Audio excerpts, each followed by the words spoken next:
Here's a good warm-up that I like to use when I don't have time to get down and do something a little more comprehensive and I need to get the blood flowing. Starting with a deep knee bend, we're going to do this in a narrow base, which means our heels and toes are together and pointing forward. You're going to let your heels come off the ground, keeping your knees close together and coming down onto the balls of your feet. That's a deep knee bend. Try that a few times. I usually do 3 slowly.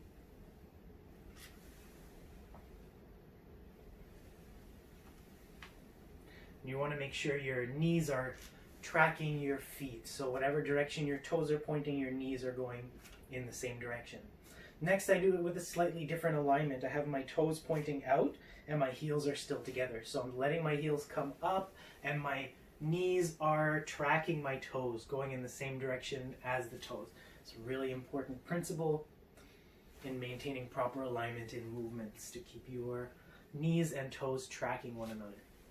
I want to emphasize that because the next thing we're going to do, a lot of people might look at it and say, no, that's a no-no. You don't bring your knees in when you're doing a squat or a deep knee bend, but we're not loading it with any weights. And again, the principle is tracking the toes with the knees. So my toes are pointed in, my heels are apart, and so my knees are going to follow that. That means I'm pressing my knees together as I start the bend. So it's almost as if my 2 thighs become one. And then let my heels come up off the ground and I'm lowering myself down, keeping that connection and pressure against the knees. You can try that 3 times. And again, in a context of lifting, you won't want to have this kind of alignment, but we want to be able to engage our skeletal structure in a variety of different ways, because when we're out in the real world doing real movement, all these kinds of imbalances can happen when we slip or trip or anything like that. We can find ourselves in that kind of an alignment, and if we're not used to taking loads in those compromised alignments, then in a safe scenario, building up the ability to take that load, like this controlled lowering down and getting up off the ground, then if we are used to those kind of movements, when it happens spontaneously outside, we can adapt to it instead of having an injury. So keep that in mind. We can also do these same things with a wider base of support. So you can do not a super wide base of support. If you start to get really wide, you're going to want to have just your toes pointing out, not pointing forward or inwards, because your hips are open and it's a little more natural that way. Other than that, we're going to bring our toes in a little more, so it's about shoulder width, and then we can do the same thing. So knees forward, toes forward. We'll just do 1. Toes out, knees out. This is a little more challenging to get into a deep knee bend as opposed to a squat, but we're still doing the deep knee bend. And then toes pointing in, but not exactly toes touching. Same thing, you're still going to bring your knees together.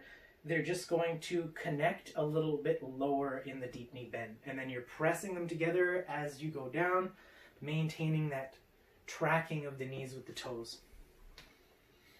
Okay, and go slow and controlled. And if you don't have a lot of balance with that one, I recommend doing it with a wall, just so that you're getting a little more stability and you're not kind of slipping or tripping while you're practicing it. You don't want to injure yourself while you're doing an injury prevention exercise. Next, we're just going to do a forward bend, simple forward bend, bending forward, letting the hands hang down, letting the head hang down. And if you can reach the ground, you can try pressing into the ground. So I get my palms down, my knees are still straight, and I'm pushing down into the ground with my hands.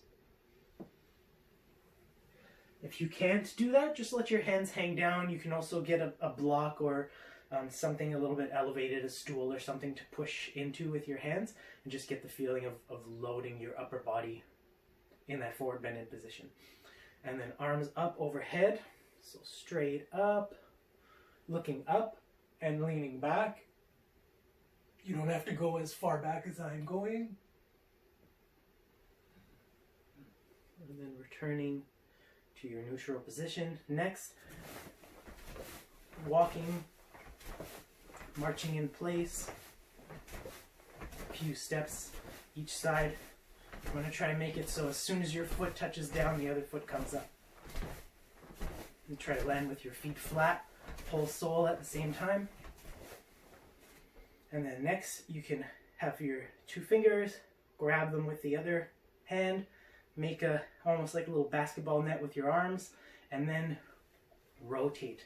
So you're maintaining your gaze forward and rotating like you're swinging your elbows in either direction. Alternatively, you can also do this with your head going along with you. It's a different sensation, so it's good to practice both of them. Okay, and then next we're going to hold our hands by our shoulders and rotate forward 3 times. Forward and 3 times backwards.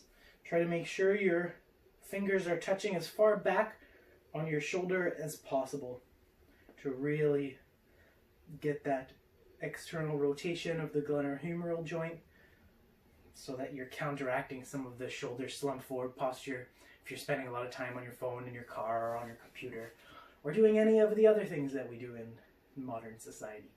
Anyways, that's it. This was just a quick little video. You can follow along and memorize these like little exercises. Perfect little warm-up. Good one for middle of the day. It doesn't turn too many necks if people see you doing this in public. So if you're a shy person, you can pull out a few of these without getting any funny looks. Anyways, thank you very much for tuning in, and I'll see you next time.